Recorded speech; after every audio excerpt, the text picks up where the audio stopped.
Hello guys, मेरा नाम बालकृष्ण श्रीवास्तव है and welcome to code with PK.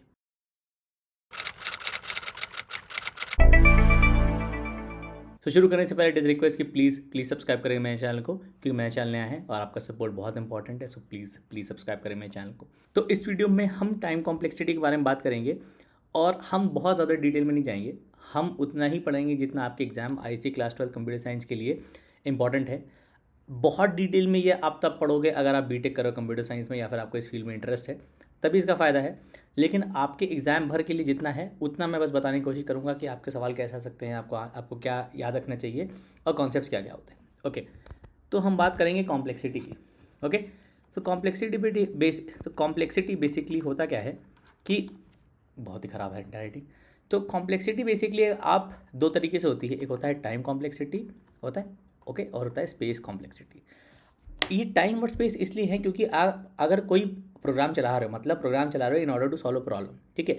तो प्रॉब्लम सॉल्व करने पे कोई इनपुट साइज होगा एन, राइट, कि मतलब कितने नंबर ऑफ स्टूडेंट्स थे एक एरे में, या फिर एन का साइज से मे बी 10,000 हो, एन की वैल्यू कुछ हो, ठीक है। तो basically size of input n पे आपको कितने रिसोर्सेज चाहिए as a function of n, उसको कॉम्प्लेक्सिटी कहते हैं। मतलब जैसे जैसे एन चेंज हो रहा है वैसे वैसे आपके कैसे resources required to solve the problem change हो रहे हैं, उसको कॉम्प्लेक्सिटी बोलते हैं। ओके, अब आप एक कंप्यूटर में प्रॉब्लम सॉल्व कर रहे हो, ठीक है। तो रिसोर्सेज दो ही तरीके हो सकते हैं, एक समय कितना ले रहा है और एक स्पेस कितना ले रहा है। स्पेस इन टर्म्स ऑफ ये हो गया मेमोरी, ओके। अरे समय मतलब टाइम मतलब कितना समय ले रहा है। तो जितनी ज़्यादा कॉम्प्लिकेटेड एल्गोरिथम होगी, मतलब जितना ज़्यादा समय लेगी उतना वो स्लो होगी, ठीक है। स्पेस कॉम्प्लेक्सिटी के टर्म में अगर एक एल्गोरिथम स्पेस ज़्यादा ले रही है तो वो स्लो नहीं है, क्योंकि उसका टाइम कॉम्प्लेक्सिटी नहीं है, वो बस स्पेस ज़्यादा ले रही है और मेमोरी ज़्यादा खा रही है। तो हम टाइम कॉम्प्लेक्सिटी को भी ऑप्टिमाइज़ करते हैं और स्पेस को भी ऑप्टिमाइज़ करते हैं। तो किसी भी प्रॉब्लम को सॉल्व करने के लिए आप देख लीजिए आपके पास कौन से रिसोर्सेज कम ज़्यादा है, ओके, उस हिसाब से ये बैलेंस होता है। तो कोई भी प्रॉब्लम सॉल्व करने के लिए हम अपने रिसोर्सेज देखते हैं कि हमारे पास कितना अच्छा प्रोसेसिंग पावर है, कितनी मेमोरी है, उस हिसाब से टाइम और स्पेस कॉम्प्लेक्सिटी डिसाइड होती है। ये तो हो गया हमारा थ्योरेटिकल अंडरस्टैंडिंग। आपके लिए क्या पूछा जाएगा? तो टाइम कॉम्प्लेक्सिटी पे मेजर सवाल आएंगे, स्पेस के बारे में भी थोड़ा बताऊंगा। Time complexity again the time required as a function of size of input n in order to solve the problem, ठीक है। अब basically time complexity big omega में होती है, बिग थीटा में होती है और बिग ओ में होती है, ओके, राइट। हमको बस ये बिग ओ वाला करना है जो कि आपका अपर बाउंड बताता है, ओके। अब इसका कहने का मतलब क्या है? उनसे मेरे पास इंट एन की वैल्यू है 10 for int i equal to 0 i less than n i plus plus, okay, sys out i, okay. सीधा सीधा वैल्यूज प्रिंट होंगी 0 से लेकर लेस देन एन, 0 से लेकर 9। और ये लूप कितनी बार चल रहा है? Loop runs 10 times, okay. अगर मैंने एन को 20 कर दिया तो लूप रन्स 20 टाइम्स, ओके। अगर मैंने एन को 100 कर दिया तो लूप रन्स 100 टाइम्स, ओके। तो लूप जो है कितनी बार चल रहा है? As a function of N. So basically हम कह सकते हैं loop runs N times, okay. तो the complexity is for loop का, क्योंकि एक अगर एन होगा तो एक बार चलेगा, 2n होगा तो 2 बार चलेगा, 3n है तो 3 बार चलेगा। तो इसको लीनियर टाइम कॉम्प्लेक्सिटी है इसका, दैट इज, ओके, इसका कॉम्प्लेक्सिटी है बिग ओ ऑफ एन, कि मतलब अगर एन की वैल्यू 4 है तो 4 बार चल रहा है, एन की वैल्यू 100 है तो 100 बार चल रहा है, लीनियर है, ओके। अब आप बोल रहे हो ये इंपॉर्टेंट कैसे है? इंपॉर्टेंट ये इसलिए है, चलो सपोज करो मैं एक और लूप चलाता हूँ, ये वाला, ओके, और इसके अंदर एक और लूप चलाता हूँ जे का, okay, j is less than n, j plus plus, okay. तो ये लूप तो हमारा एन टाइम्स चल रहा था, ओके। ये लूप कितनी बार चल रहा है? ये लूप चल रहा है हमारा एन इंटू एन टाइम्स, मतलब हर एक वैल्यू ऑफ आई के लिए एन टाइम्स चलेगा। आई कितनी वैल्यूज ले रहा है? एन वैल्यूज, हर एक वैल्यू आई के लिए एन टाइम्स, तो this runs N into N times, okay. तो इसका कॉम्प्लेक्सिटी हो गया O N into N, okay. Upper bound मतलब maximum number of times the loop will run, वो तो एन ही होगा, ओके। इससे ज़्यादा नहीं चलेगा, एन से ज़्यादा थोड़ी चल जाएगा। अगर हम 10 वैल्यूज प्रिंट करा रहे हैं, अगर हम 100 वैल्यूज प्रिंट करा रहे हैं तो 100 बार ही तो चलेगा, 101 बार थोड़ी चलेगा, ओके, सीधा सीधा, ओके। ये वाला एन स्क्वायर है, मतलब एन की वैल्यू पर जो साइज़ है ये, अगर हमारा एन 100 है, इसको छोटा कर लेते हैं, ओके, इसको कमेंट करते हैं, ओके। तो फॉर लूप, यह याद रखिएगा, पहला पॉइंट आपको याद रखने वाला है, फॉर लूप जो एन के ऊपर डिपेंडेंट है वो एन टाइम्स चलेगा। अब एक इसमें चीज़ हमको देखनी है एंड में, टू डू में, okay, what if the loop runs till n/2। Okay, ये हम देखेंगे इसका बिग ओ कॉम्प्लेक्सिटी क्या आता है। ठीक है, तो यहाँ देखिएगा फॉर लूप जो कि n पे डिपेंडेंट है, n टाइम्स चल रहा है, जितने टाइम चल रहा है उसके हिसाब से इसका कॉम्प्लेक्सिटी होगा जो है n। ये n स्क्वायर, ये पूरा कोड n स्क्वायर टाइम्स चल रहा है तो ये o n स्क्वायर। ओके, तो n 10 के लिए ये 100 बार चलेगा, तो हमको अगर सिस आउट, ओके, अगर हम काउंट ले लेते हैं int c equal to 0, okay, sys out c plus plus, okay, तो 0 से लेकर 100 तक जाएगा। ओके, 0 से लेकर हमारे देखिए 99 तक, या मतलब 1 से लेकर 100, 1 से स्टार्ट करेंगे तो 1 से लेकर 100 तक जाएगा। ओके, तो ये पूरा पीस ऑफ कोड जो नेस्टेड फॉर लूप है वो n इंटू n टाइम्स चल रहा है। ओके, तो इसका कॉम्प्लेक्सिटी निकालने के लिए आप ये देखो कि n पर ये कैसे डिपेंडेंट है, मतलब ये a n टाइम्स चल रहा है ऊपर वाला लूप, अंदर वाला n टाइम्स, तो n इंटू n, तो इसका complexity o n into n हो गया। ओके, एक और लूप चलाते हैं। अगर मैं कर लेता हूँ for int i equal to से n, okay, i is greater than 0, okay, i equal to i/2। Okay, same चीज़ करेंगे। Okay, println c plus plus और काउंट को हम वापस 1 से स्टार्ट कर दे रहे हैं। ओके, n इक्वल टू 10 के लिए कितनी बार चलेगा ये? 10/2 5 हुआ, 5/2 2 हुआ, 2/2 1 हुआ, 1/2 0 हुआ और ग्रेटर देन 0 है तो ये चला 4 बार। ओके, अगर n को 100 कर दें, ओके, सो याद रखिएगा for n equal to 10 loop runs 4 times. Okay, for n equal to 100 कितना चलेगा, लूप कितनी बार चलेगा? Okay, loop runs n equal to 100 के लिए ये हो गया 7 times, loop runs 7 times. Okay, तो आपको तो अब ये लीनियर नहीं रह गया कि मतलब जितना n है उतना नहीं चल रहा है, वो तो इस केस में था। इस केस में लूप n इक्वल टू 10 के लिए 4 बार, n इक्वल टू 100 के लिए 7 बार, तो जब भी बाय टू होता जा रहा है आपका एल्गोरिथम, आपका प्रोसेसिंग, उसमें टाइम कॉम्प्लेक्सिटी होती है log ऑफ n। ओके, और log इसमें बेस 2 होता है, तो मतलब अगर आप कैलकुलेट कर लो log ऑफ बेस 2, अगर n को बराबर x मान लो तो 2 टू द पावर x बराबर n आ गया। n हमारे पास है 10, जब n हमारे पास 10 है तो 2 टू द पावर x 10, 2 1 2, 2 की पावर 1 2 2 4 2 3 8, तो 3 समथिंग हो गया, 2 की पावर ये हो गया है 10, तो मैक्सिमम 4 बार चलेगा, जो कि 4 बार चला। जब n हमारा 100 हो गया, ओके, तो 2 टू द पावर x हो गया 100, तो 2 5 32, 2 6 64, 2 7, तो x हो गया 6 where 2 to power x is 100 for n equal to 100। Okay, 6 point something होगा क्योंकि 2 7 120, 2 to power 7 128, 2 to power 6 64। Okay, मतलब ये वैल्यू जो x है, ओके, जितनी बार ये लूप चलेगा वो मैक्सिमम 7 हो सकता है। ओके, तो ये मैक्सिमम 7 टाइम चल रहा है। ओके, तो ये है log n, और ये log n आपका तब होगा, आप ध्यान रखिएगा, जब बाय टू होता जाए। ओके, तो नेस्टेड फॉर लूप जिसमें अंदर वाला n बाहर वाला n वो n स्क्वायर, फॉर लूप जिसमें सिर्फ एक वैल्यू ऑफ n पे डिपेंडेंट वो o n, और फिर ये वाला log n। ओके, अगर मैं 3 कर देता हूँ n into n, okay, into n for int k equal to 0, आप इसका आगे गैस कर सकते हो कितना हो गया। ओके, तो n की वैल्यू के हिसाब से कितने ये पूरा पीस ऑफ कोड कितनी बार चलेगा? Okay, runs n cube times. Okay, for n equal to 10 this runs, okay, total number of execution system dot println कितने होंगे? 1000। ओके, ऑलराइट, तो अगर मैं वापस c को 1 ले लूँ और यहाँ ये सेम चीज़ करूँ c प्लस प्लस, ओके, इसको कमेंट कर देता हूँ। ओके, तो देखिएगा ये 1000 तक जाएगा।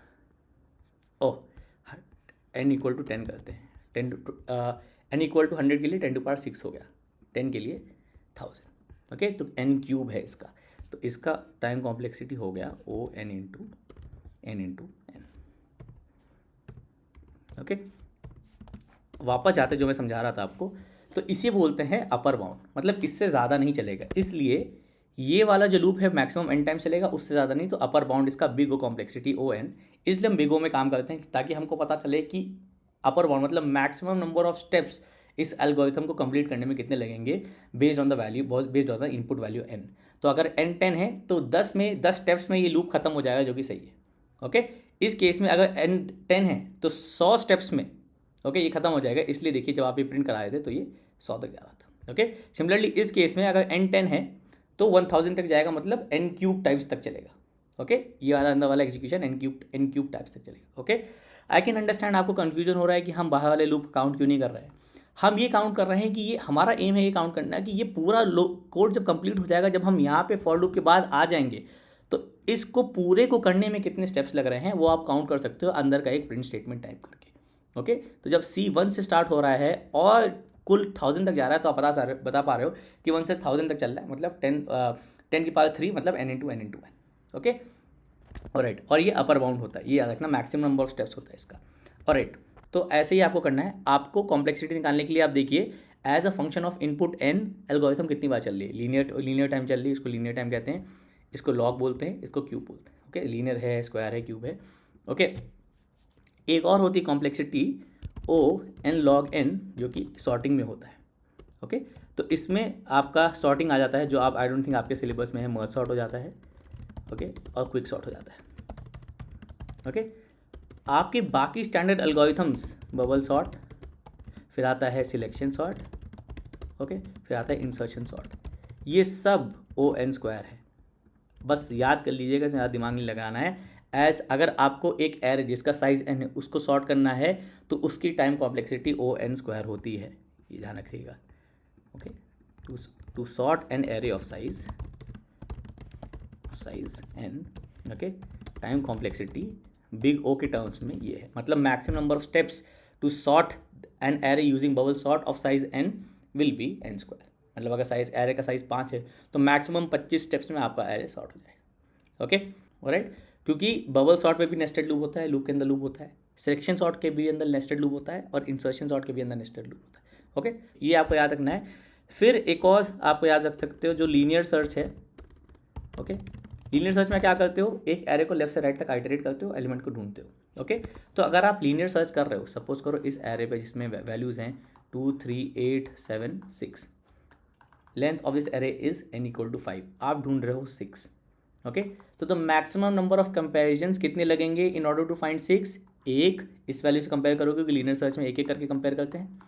ओके, इससे कंपेयर किया, इससे कंपेयर किया, इससे कंपेयर किया, इससे कंपेयर किया, इससे कंपेयर किया, तो मैक्सिमम नंबर ऑफ कंपेरिजन्स कितने हो गए? 5। तो ये हो गया O(n). ओके, तो अगर सपोज करो आपके पास से n = 20 का एरे है, कि 20 वैल्यूज़ हैं, कुछ, और जो आपको वैल्यू ढूंढनी है y, वो एकदम लास्ट में है। ओके, तो again maximum number of steps कितने लगेंगे? 20। तो ये O(n) होता है लीनियर सर्च, याद है, लीनियर सर्च होता है O(n). ओके, बाइनरी सर्च क्या होता है? बाइनरी सर्च में हम अपना जो सर्च स्पेस है, क्योंकि सॉर्ट आउट होता है, उसको हाफ करते हैं, फिर एक हाफ पकड़ लेते हैं, फिर उसको हाफ करते हैं, फिर वो वाला हाफ पकड़ लेते हैं, फिर उसको हाफ करते हैं, तो हाफ करते जा रहे हैं। मैंने आपको आता है डिवाइड बाय 2 करते जाओगे तो वो log n होगा, तो इसका log n होता है, वो log n। ओके, मतलब अगर आपको एक एरे ऑफ साइज n में कोई वैल्यू सर्च करनी है तो मैक्सिमम नंबर ऑफ स्टेप्स आपके n लगेंगे। जैसे कि अगर 5 है इस एरे का साइज, तो मैक्सिमम 5 स्टेप्स लगेंगे। 20 है तो मैक्सिमम अपर बाउंड, इससे कम में भी मिल सकता है। अगर हमारा 6 इस एरे में 2 8 6 7 3 होता है, n = अभी भी 5 है, हमने ये ढूंढा, 6 नहीं मिला, यहाँ गए। ओके, थर्ड कंपैरिजन में ही हमको 6 मिल गया, तो सर्च का अपर बाउंड O(n) है, उससे ज़्यादा नहीं है। ओके, अब आपसे पूछ सकता है कि सपोज करो, वो पूछेगा आपको सवाल में, एक कोड ये चल रहा है, ओके, जो कि O(n) है, और एक कोड वो बोलेगा कि ऐसे चल रहा है। ओके, आपसे पूछेगा इस पूरे की कॉम्प्लेक्सिटी बताओ, तो हमने जितना पढ़ा उसके हिसाब से इसका तो O(n) है। ओके, और इसके बाद चल रहा है, मतलब ये जब कोड खत्म हो गया फिर ये वाला स्टार्ट हुआ, तो हम दोनों कॉम्प्लेक्सिटीज़ को अलग अलग ऐड करेंगे। मतलब ये है हमारा O(n)², ओके, तो इस प्लस O(n)², तो इसका जो कॉम्प्लेक्सिटी होता है ना, हम डोमिनेंट टर्म चूज़ करते हैं। मतलब ये वाला जो टर्म है n² वाला टर्म ज़्यादा तेज़ी से बढ़ेगा जब n की वैल्यू बढ़ेगी। जब n 10 था, ओके, तो ये 10 है, ये 100 है। जब n हमारा 100 हुआ तो ये 100 है, और ये 100 × 100 10⁴ हो गया। जब ये n 1000 हुआ तो ये 1000 ही है, ओके, लेकिन ये 1 10⁶ हो गया। ओके, तो ये डोमिनेंट टर्म है। तो O(n) + O(n)² में आप कभी भी आपको 2 सेपरेट कॉम्प्लेक्सिटीज़ दी हुई हो, तो वो एसेंशियली उनका रनिंग टाइम जो है डोमिनेंट टर्म जितना होता है। तो आप इसको ऐसे लिख लो या ऐसे लिख लो, बात सेम ही होती है, इसेंशियली सेम बन के आता है। ओके, तो ऑर्डर आपका ऐसे हो गया कि स्लोएस्ट टू फास्टेस्ट हो गया। अगर आपसे ऐसे पूछे कि which is the slowest to fastest, okay, तो स्लोएस्ट हमारा O(n)³ है। ऑब्वियसली जब n 10 होगा तो ये 1000 स्टेप्स लेगा। ये it is slowest to fastest है। फिर आता है n², मतलब ये होगा 100, n = 10 के लिए। फिर आता है O(n log n). log n हमने जो है 10 के लिए देखा था, log n 10 के लिए होता है 4। ओके, तो ये हो गया 10 × 4, ये हो गया 40। ओके, फिर आता है O(n) जो कि सीधा सीधा हो गया 10। फिर आता है O log n जो कि हो गया 4। ओके, फॉर n = 10 ऐसे आ सकते हो। तो स्लोएस्ट टू फास्टेस्ट है, सबसे स्लो ये, फिर ये, फिर ये, फिर ये, फिर ये। इससे भी स्लोएस्ट होता है O 2n। तो n के लिए 2n ये हो जाएगा 1024।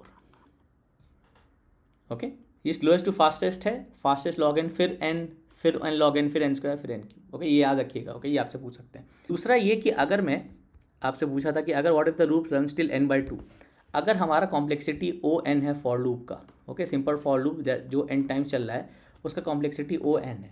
अगर फॉर लूप हमारा n/2 टाइम्स चल रहा है तो हम सीधे सीधे n/2 कर देंगे।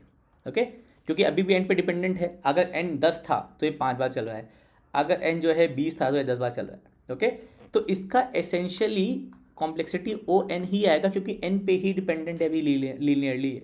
ओके, कहने का मतलब यह है कि अगर आपके पास O सम कांस्टेंट Kn है तो इसका कॉम्प्लेक्सिटी इवेंचुअली O(n) ही होता है।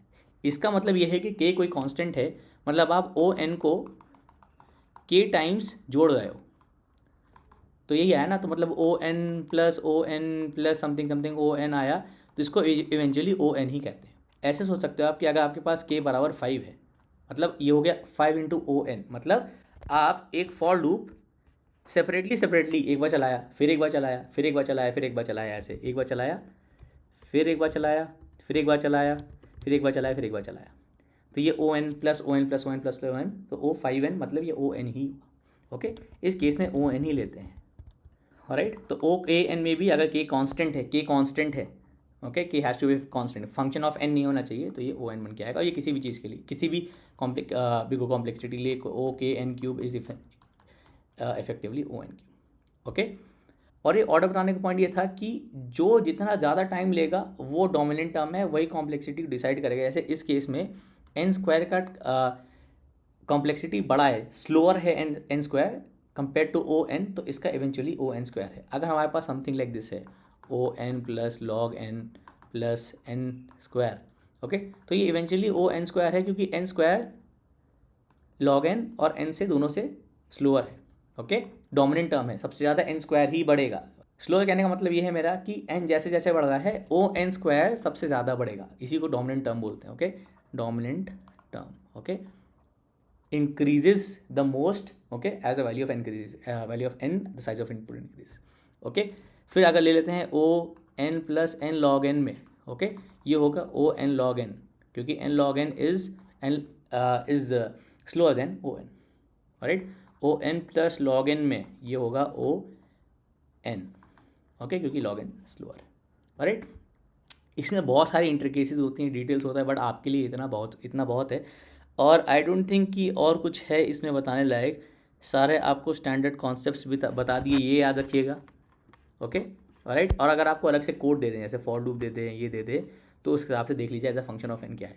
अगर आपको कुछ ऐसा दे रहे हैं ना कि आपके पास एक फॉर लूप है, ओके, जो बस 10 बार चल रहा है, ओके, अब ये वाला लूप जो है ना वो वैल्यू ऑफ n पे डिपेंडेंट नहीं है, ये 10 ही बार चलेगा, इसमें कुछ चेंज नहीं हो रहा है, तो इसका आप कॉम्प्लेक्सिटी निकालोगे तो ये बन के आएगा O(10), ओके, क्योंकि 10 बार चल रहा है, n टाइम चल रहा था तो हमने O(n) निकाला था, ओके, n की वैल्यू पे बेसिस पर।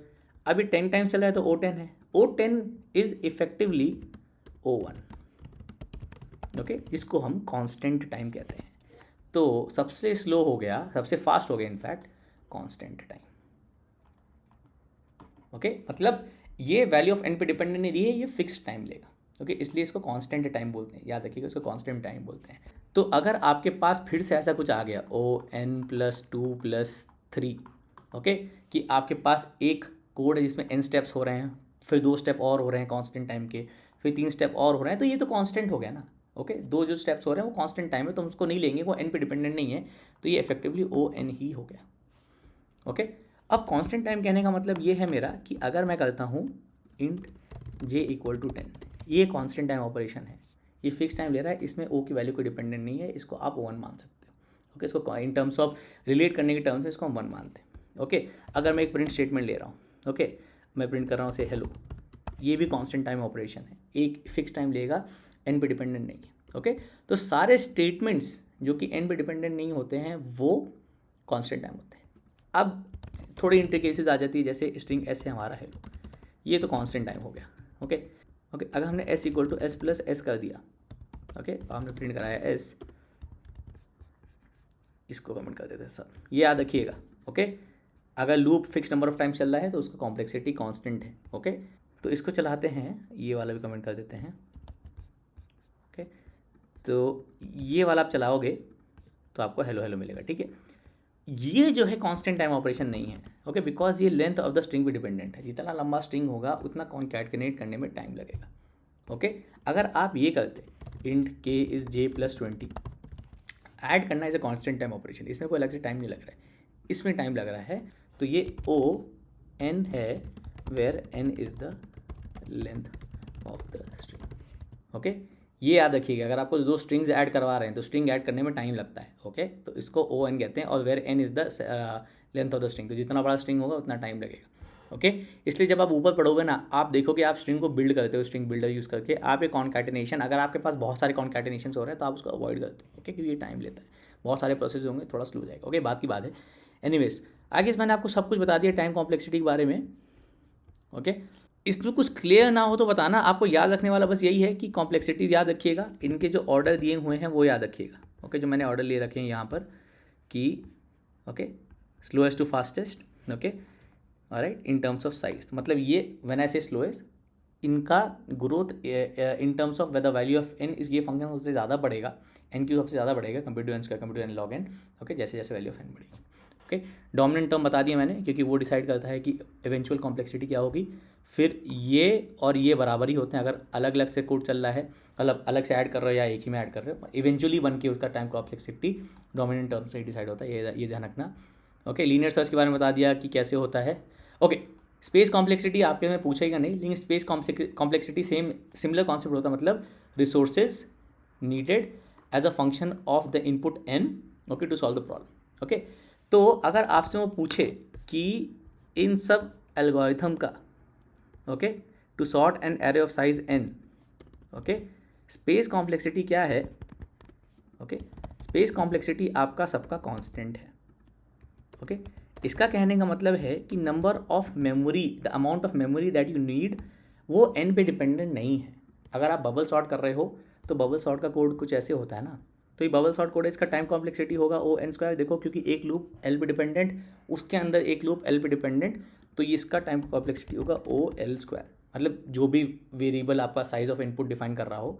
ओके राइट, तो स्पेस कॉम्प्लेक्सिटी में देखिए कोई एक्स्ट्रा स्पेस नहीं ले रहा, मतलब इस वाले को हम स्पेस कॉम्प्लेक्सिटी में ऐड नहीं करते, ये तो आपको एरे दिया ही हुआ है ना। ओके, आपको एरे तो चाहिए होगा सॉर्ट करने के लिए, तो ये स्पेस कॉम्प्लेक्सिटी में नहीं होता। ऐसे मत कंफ्यूज होगा ना कि इसका स्पेस कॉम्प्लेक्सिटी ओ एन है क्योंकि एक एरे दे रहे हो, एरे तो दोगे ना, उसी को सॉर्ट करना है। ओके, स्पेस कॉम्प्लेक्सिटी बेसिकली कितना एक्स्ट्रा स्पेस लग रहा है, एक्स्ट्रा स्पेस हम कुछ यूज़ ही नहीं कर रहे हैं। एक वेरिएबल हमने लिया आई, दूसरा वेरिएबल हमने लिया जे, तीसरा वेरिएबल हमने लिया टेम्प, 3 वेरिएबल बस, और 3 ही वेरिएबल चाहिए हमको, आई जे और टेम्प, कितना भी बड़ा एरे को बबल सॉर्ट करने के लिए। इसलिए इसलिए स्पेस कॉम्प्लेक्सिटी इसका कांस्टेंट है। कंफ्यूज मत होना कि वेरिएबल्स 3 चाहिए तो ये O1 कैसे आ रहा है। मैंने आपको बताया था ना कि अगर O10 भी है तो हम उसको O1 मानेंगे। 10 मतलब 10 इज कांस्टेंट। ओके, एन पे डिपेंडेंट नहीं है, साइज ऑफ इनपुट पे डिपेंडेंट नहीं है। ओके, सिमिलरली सिलेक्शन सॉर्ट में भी आप जब सिलेक्शन सॉर्ट करते हो तो आपको 2 वेरिएबल्स, 3 या 4 वेरिएबल्स चाहिए होते हैं। Okay, again constant, same with insertion sort. Okay, merge sort में हमको चाहिए होता है, आपके सिलेबस में नहीं है, इसका स्पेस कॉम्प्लेक्सिटी होता है O(n) और इसका टाइम कॉम्प्लेक्सिटी, इन सब दोनों का। Okay, time complexity merge sort का होता है O(n) log n। Okay, space complexity होता है n, क्योंकि एक इसको एक्स्ट्रा एरे चाहिए होता है जब हम मर्जिंग वाला पार्ट करते हैं, वो आपके सिलेबस में नहीं है। I don't think merge sort आपके मर्ज सॉर्ट आपके सिलेबस में है। ओके, तो स्पेस कॉम्प्लेक्सिटी बेसिकली कितना साइज चाहिए होता है अपार्ट फ्रॉम जो इनपुट दिया है in order to solve this problem. तो आपके केस में सारे केसेस में linear space complexity linear search और बाइनरी सर्च में भी कांस्टेंट ही है। ओके आप लीनियर सर्च का कोड लिखोगे, बाइनरी सर्च का कोड लिखोगे, बाइनरी सर्च में क्या करता है, लूप लेते हैं, लो मिड हाई लेते हैं, बस 3 वेरिएबल्स लेते हैं और क्या, और कैसा भी बाइनरी कितने भी बड़े एरे का बाइनरी सर्च हो लो मिड हाई ही लेंगे। Okay same with linear search में आप एक लूप चलाते हो, लूप वेरिएबल हो गया और कंपेयर करते हैं वैल्यूज़, 2 या 3 वेरिएबल चाहिए और इतनी वेरिएबल चाहिए होता है चाहे कितना बड़ा भी लीनियर सर्च करना हो। ओके तो स्पेस कॉम्प्लेक्सिटी ओके इन सब की कांस्टेंट है। ओके कंफ्यूज कर सकते हैं वो, ऑल द स्पेस कॉम्प्लेक्सिटी का सवाल आएगा नहीं बट स्टिल। ऑलराइट तो ये था कॉम्प्लेक्सिटी का सवाल। I think I have covered everything, आपसे जो पूछा जाएगा। ओके कुछ डाउट था समझ में नहीं आया तो कमेंट्स में मेंशन करिएगा। प्लीज़ लाइक करिए वीडियो को, सब्सक्राइब करिए मेरे चैनल को। ऑल द बेस्ट आपके एग्जाम्स के लिए and thank you for watching.